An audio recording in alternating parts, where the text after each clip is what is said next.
నిన్నటి రోజు చాకిచెర్ల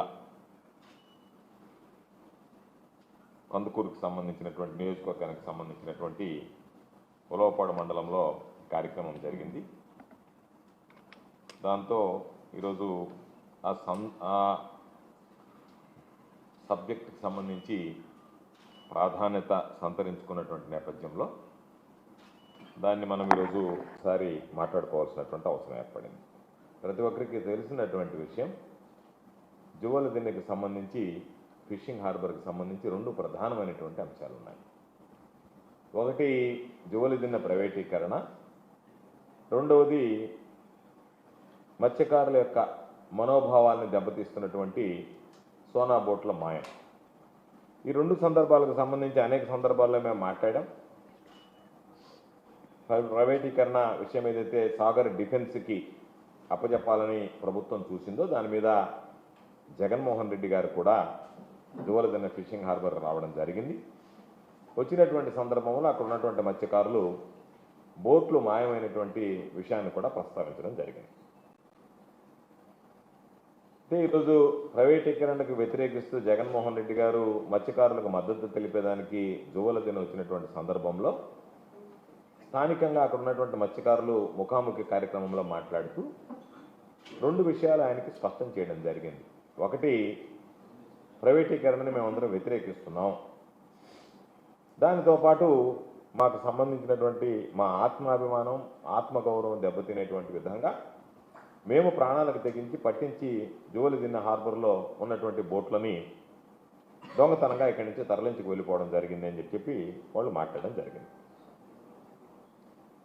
ఏ రోజైతే జగన్మోహన్ రెడ్డి గారు నెల్లూరు వస్తున్నాడని తెలిసిందో ఆ రోజు నుంచి తెలుగుదేశం పార్టీ శ్రేణులు, కూటమి ప్రభుత్వం ఈరోజు అనేక రకాలైనటువంటి దుష్ప్రచారాలు చేస్తూ బెంబేరైతే జగన్మోహన్ రెడ్డి గారు వస్తున్నారు, మన బండారం మొత్తం మత్స్యకారులు బయట పెడతారు, దానివల్ల ప్రభుత్వానికి మరింత ఇబ్బందులు ఎదుర్కోవాల్సినటువంటి పరిస్థితి ఉంటుంది అని చెప్పి రకరకాలైనటువంటి కుట్రలు, రకరకాలైనటువంటి కుతంత్రాలు జగన్మోహన్ రెడ్డి గారు ప్రయాణం కాకముందే, రాకముందే, జువ్వలదిన్నెలో దిగకముందే రకరకాలైనటువంటి మత్స్యకారులు ఇలా అని చెప్పి రకరకాలుగా పాపం మత్స్యకారుల మీద వాళ్ళ మీద పెట్టి రకరకాలైనటువంటి ప్రచారాలు చేయడం జరిగింది.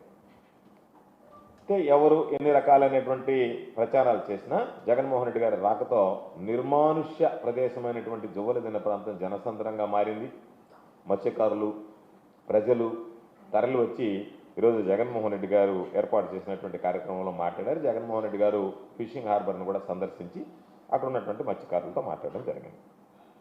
అయితే ఈరోజు ఎందుకు మాట్లాడాల్సి వస్తుంది అంటే, మత్స్యకారులు ఏప్రిల్ 6వ తేదీ పాకాల దగ్గర సింగరాయకొండ మండలంలో ఒక సమావేశాన్ని ఏర్పాటు చేసుకోవడం, దానిలో ఒక స్పష్టత తీసుకున్నారు. అడిగారు ఏం జరిగింది అనేటువంటిది మత్స్యకారులను అడిగితే మత్స్యకారులే స్పష్టంగా చెప్పారు.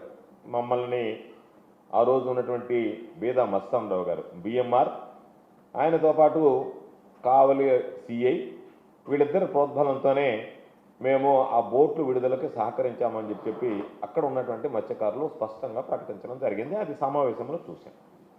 దాని మీద వాళ్ళ సంప్రదాయం ప్రకారం 5 కోట్ల రూపాయలు జరిమానా వేశారు.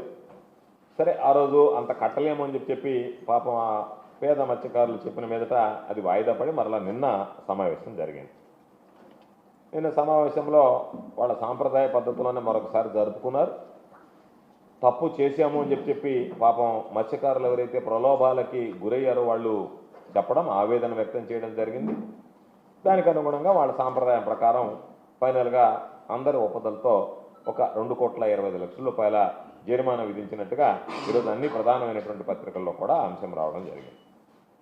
అయితే ఈరోజు మత్స్యకారులు ఎవరైతే ఉన్నారో వాళ్ళు నీతిగా నిజాయితీగా వ్యవహరించి ఎవరైతే దోషులు అని భావించారో వాళ్ళ దగ్గర మాట్లాడి విచారించి అన్ని విషయాలు సమీక్షించుకొని దోషులను నిర్ధారించుకొని రోజు వాళ్ళ మీద జరిమానా విధించి చర్యలు తీసుకోవడం జరిగింది. వాళ్ళ సాంప్రదాయ పద్ధతిలోనే చర్యలు తీసుకున్నారు. మత్స్యకారులు తమ తోటి మత్స్యకారులు తప్పు చేసినా ఎంత నిజాయితీగా వ్యవహరించారనేటువంటిది ఇక్కడ మనం అర్థం చేసుకోవాల్సినటువంటి సందర్భం. దానితో పాటు మత్స్యకారులకు ఉన్నటువంటి ఆ శక్తి, స్థాయి సామర్థ్యం ఈరోజు చూస్తే వాళ్ళ నీతి, వాళ్ళ నిజాయితీ, వాళ్ళు వ్యవహరించినటువంటి తీరు కనీసం ఈ ప్రభుత్వం ఆదర్శంగా తీసుకోవాల్సినటువంటి అవసరం ఉందా లేదా?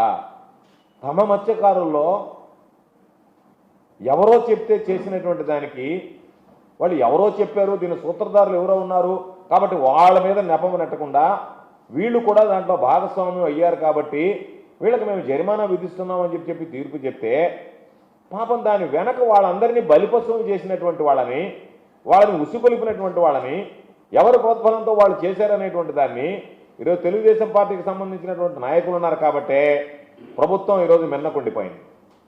మత్స్యకారులు వాళ్ళ స్థాయి ఏదైతే వాళ్ళ తోటి మత్స్యకారులు ఉన్నారో వాళ్ళు తప్పు చేశారని చెప్పి భావించారు కాబట్టి నిర్ధారణ చేసుకున్నారు కాబట్టి వాళ్ళకి జరిమానా విధించి శిక్ష వేశారు. వాళ్ళ స్థాయి పాపం అంతకన్నా పై స్థాయిలో లేదు కాబట్టి ఈ ప్రభుత్వాన్ని శాసించేటువంటి పరిస్థితుల్లో మత్స్యకారులు లేదు. లేదా ఉన్నటువంటి తెలుగుదేశం పార్టీ నాయకులను పిలిచి ఏమయ్యా మీరు తప్పు చేశారో, మా వాళ్ళు చేత తప్పు చేశారు కాబట్టి మా వాళ్ళు ఇంత జరిమానా కడుతున్నారు, మీరు తప్పుకి ఏం చేస్తారనేటువంటిది మాట్లాడే పరిస్థితి లేదు. ఈరోజు ప్రభుత్వ జోక్యం లేకుండా, పోలీసుల జోక్యం లేకుండా ఈ బోట్లు తరలి వెళ్ళిపోయాయని ఏ ఒక్క సామాన్యుడు కూడా నమ్మేటువంటి పరిస్థితులు లేడు. కాబట్టి అటువంటి పరిస్థితుల్లో దీని వెనక సూత్రధారైనటువంటి ఎవరైతే ఉన్నారో తప్పు తేల్చకుండా, తప్పు కేవలం మత్స్యకారుల వల్ల జరిగిందన్నట్టుగా తప్పు తేల్చిన తర్వాత పాపం మత్స్యకార గ్రామాలు చుచ్చిపెట్టి, మత్స్యకార కుటుంబాలు చుచ్చిపెట్టి, పేద కుటుంబాలకి జరిమానా వేసి వాళ్ళు అంత నీతిగా నిజాయితీగా మత్స్యకారులకు సంబంధించినటువంటి ఆ వర్గం వ్యవహరిస్తుంటే మత్స్యకార సామాజిక వర్గం ప్రభుత్వం మీరు ఎందుకు వాళ్ళకి అనుగుణంగా ఆలోచన చేయకుండా నిమ్మక నీరెత్తినట్టుగా చేస్తే మావాడేలే, మత్స్యకారులకు ద్రోహం చేస్తే ఏమవుతుంది, మమ్మల్ని మేము కాపాడుకోవడం ముఖ్యం, మాకు రాజకీయాలు ముఖ్యం, మాకు మావాడు ముఖ్యం, మాకు మత్స్యకారులు అవసరంలే, మాకు మత్స్యకారులు ముఖ్యంలే అన్నట్టుగా మాట్లాడినట్టుగా ఈరోజు ఈ కూటమి ప్రభుత్వం చేస్తున్నటువంటి వ్యవహారం. చంద్రబాబు నాయుడు గారు కానీ లోకేష్ గారు కానీ స్పష్టంగా చెప్పాం. జగన్మోహన్ రెడ్డి గారు వచ్చినప్పుడు చెప్పాం, మేము చెప్పాం. లోకేష్ ఏ రోజైతే సాగర్ డిఫెన్స్కి సంబంధించి జోవలదేనికి వచ్చాడో ఆ రోజే ఈ బోట్లకు సంబంధించి దొంగతనంగా తరలించేదానికి ఏర్పాట్లు మొదలయ్యాయి. అందులో భాగంగా పోలీసులు జోక్యం చేసుకున్నారు. వీళ్ళందరూ కలిసి మభ్యపెట్టారు. ఆ తోటయ్య అనేటువంటి వ్యక్తి కాపు ఎవరైతే ఉన్నారో స్పష్టంగా అందరి ముందు ఏప్రిల్ 6వ తేదీ పాకాల్లో జరిగినటువంటి మత్స్యకారుల సమావేశంలో స్పష్టంగా చెప్పాడు. వాళ్ళిద్దరు ఫోన్ చేశారు, మాట్లాడారు, 10 లక్షల రూపాయలు డబ్బులు ఇచ్చారు, అక్కడ మినీ బైపాస్ రోడ్ దగ్గర మాకు చేర్చారు, కాబట్టి ఇవన్నీ జరిగాయి, కాబట్టి ఆ తప్పులో మేము భాగస్వాములమే, మేము కూడా చేసామని చెప్పి వాళ్ళందరి ముందు మాట్లాడడం జరిగింది. అటువంటిది ఆ మత్స్యకారుల దగ్గర ఆ రోజు ఏదో కొంత పెనాల్టీ వేశారు, పాపం అంత కట్టలేము కుయ్యో మర్రో అన్నారు వాళ్ళు. దాన్ని అర్ధాంతరంగా వాయిదా వేశారు. ఎందుకంటే సాయంకాలం ప్రారంభమై తెల్లవారులు జరిగింది. దాని మీద వాయిదా వేసుకున్నారు. మరలా నిన్న 124 గ్రామాలకు సంబంధించినటువంటి వ్యక్తులు చాకిచెరలో కలిశారు. దాని మీద ఒక ముగింపు పలికారు. సంతోషం, పాపం వాళ్ళలో ఉన్నటువంటి సాంప్రదాయ ప్రకారం జరిమానా వేశారు, అంతవరకు సరిపోయింది. ఈరోజు అందరం అడిగేది, మీరు అందరు కలిసి మత్స్యకారులను బలి చేసి వాళ్ళకి సంబంధించి జరిమానా వేసి తప్పు వాళ్ళు నిర్ధారించిన తర్వాత ఆ తప్పు చేసినటువంటి వ్యక్తులను ఈ ప్రభుత్వం పట్టించుకుంటుందా లేదా? బేదా రవిచంద్ర ఎమ్మెల్సీ కాబట్టి, బేదా మస్తానరావు గారు రాజ్యసభ మెంబర్ కాబట్టి, వీళ్ళిద్దరు తెలుగుదేశం పార్టీకి చెందినటువంటి వ్యక్తులు కాబట్టి మత్స్యకారులను బలి చేసినా పర్వాలా, మత్స్యకారులకు అన్యాయం జరిగినా పర్వాలా, మత్స్యకారులకు ద్రోహం జరిగినా పర్వాలా, మత్స్యకారుల ఆత్మస్థైర్యం దెబ్బతిన్నా పర్వాలా, వాళ్ళ మనోవేదన గురైనా పర్వాలా, వాళ్ళ ఆత్మాభిమానం దెబ్బతిన్నా పర్వాలా, ఏది జరిగినా పర్వాలేదు, కానీ మమ్మల్ని మా పార్టీ వాళ్ళని మేము రక్షించుకున్నాం అన్నట్టుగా మీరు వ్యవహరిస్తున్నారా? మీ వ్యవహార శైలి ఏ విధంగా ఉంది? కాబట్టి మత్స్యకారులను మార్గదర్శకంగా తీసుకునైనా సరే ఈ ప్రభుత్వం చర్యలు తీసుకుంటుందా లేదా అనేటువంటిది ప్రధానంగా మేము ప్రశ్నించేటువంటి అంశం. అదేవిధంగా ఈరోజు చూసాం, విలేకరుల సమావేశం పెట్టాడు శ్రీరామనవమి రోజు బేదా మస్తానరావు గారు. ఆ రోజు ఏం చెప్పాడు? నేను వాళ్ళతో మాట్లాడలేదు, ఎటువంటి ఆధారాలు లేవు, నేను వాళ్ళతో మాట్లాడినట్టుగా రుజువు చేయండి, నేను వాళ్ళతో మాట్లాడితే శ్రీరాముడి మీద సాక్షి కూడా చేశాడు ఆయన, నేను వాళ్ళకి డబ్బులు ఇవ్వలే, వాళ్ళతో మాట్లాడలే, ఈ విడుదలకు నాకు సంబంధం లేదు అని అన్నాడు. మేము మొన్న జగన్ గారు వచ్చినప్పుడు కాల్ డేటా చూపించాం, సాక్షి పత్రికలో కూడా కాల్ డేటాకు సంబంధించినటువంటి అంశాలు వచ్చాయి. మీరు మాట్లాడలేదంటే ఆ రోజు ఏం చెప్పారు? అసలు నేను వాళ్ళతో మాట్లాడడం లేదన్నాడు. బేదా రవిచంద్ర ఏం చెప్తున్నాడు? ఏం మాట్లాడితే తప్పు, మేము శుభాకాంక్షలు చెప్పుకోవడానికి చెప్పాం, గ్రామంలో సమస్యలుంటే ఫోన్ చేసామని చెప్పి అదే మాట చెప్పు. శుభాకాంక్షలకు చెప్పాము, గ్రామంలో సమస్యలకు చెప్పాము, మత్స్యకారులకు సంబంధించినటువంటి ప్రాణాలకు తెగించినటువంటి బోట్లు విడుదల చేయించడానికి కూడా మాట్లాడామని చెప్పు. బిఎంఆర్ ఏమో అసలు నేను మాట్లాడలేదంటుండే. కాల్ డేటా చూసినప్పుడేమో రవిచంద్ర సన్నాయి నొక్కులు నొక్కుతా వివిధ అంశాల మీద మాట్లాడాం, దీని మీద మాట్లాడలేదు అంటే అప్పటికి మీరిద్దరు చెప్పినటువంటి వాటిలోనే ద్వంద్వ ఇక్కడ కనపడటం లేదా? మీ ద్వంద్వ నీతి బయటపడటం లేదా? నేను మాట్లాడలేదని ఆయన అంటాడు. కాబట్టి మీ జోక్యం ఉండేటువంటి మాట వాస్తవం. ఇది తేటతెల్లమైనటువంటి విషయం. కాబట్టి మీరు మత్స్యకారులను బలిపశువులు చేస్తూ ఈరోజు వాళ్ళకు సంబంధించినటువంటి ఇబ్బందులు పెడుతూ వాళ్లే దోషులంతగా చిత్రీకరిస్తూ మీరు పెద్ద మనుషులుగా మాట్లాడుకుంటూ ఎవరైతే పాపం మిమ్మల్ని నమ్మి మీరు వెనకున్నారన్నటువంటి అండతో ఏమీ జరగదులేనటువంటి భావంతో పాపం సహకరించారు వాళ్ళు దాంట్లో సూత్రధారులు కాదు. వాళ్ళు మెడ్రాస్లో ఉండే బోట్లతో మాట్లాడలే, మీ దగ్గర ఉన్నటువంటి కాల్ రికార్డు ప్రకారం మీరు మాట్లాడి ఉండాలి.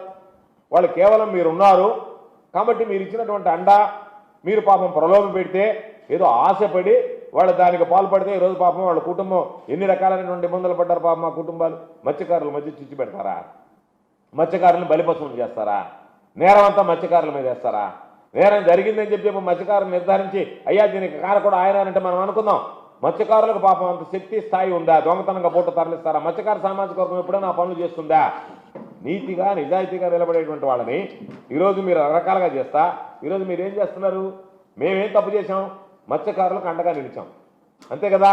మీరేం చేయాలనుకుంటున్నారు? దాన్ని రాజకీయంగా మాట్లాడి మరొక రకంగా తీసుకెళ్ళి ఆ ఇష్యూని డైలెట్ చేసేటువంటి ప్రయత్నం చేస్తున్నారు. మేము మీ ఇంట్లో పడం, మీలాగా ప్రయత్నించాం. మేము మీరు చేసినటువంటి మత్స్యకారులకు మీరు చేసినటువంటి ద్రోహాన్ని ఎండగడతాం, ప్రశ్నిస్తూనే ఉంటాం తప్ప మేము దాన్ని రాజకీయం చేయం. మీరు రాజకీయం చేయదలుచుకున్నారు. మీ పార్టీ ఆఫీసులో కొంతమంది మత్స్యకారులను తీసుకొచ్చి తెలుగుదేశం పార్టీ సానుభూతి అయినటువంటి మత్స్యకారులని వాళ్ళ దగ్గర రకరకాలైనటువంటివన్నీ అడిగారు. ఏం చేసింది వైఎస్ఆర్ కాంగ్రెస్ పార్టీ మాకు అని చెప్పి అడిగారు. వైఎస్ఆర్ కాంగ్రెస్ పార్టీ ఏం చేసింది అనేటువంటిది మత్స్యకారులకు తెలుసు. తెలుగుదేశం పార్టీ సానుభూతి పరుల చేత మీరు అడిగిస్తే అడిగేది కాదు. మత్స్యకారులు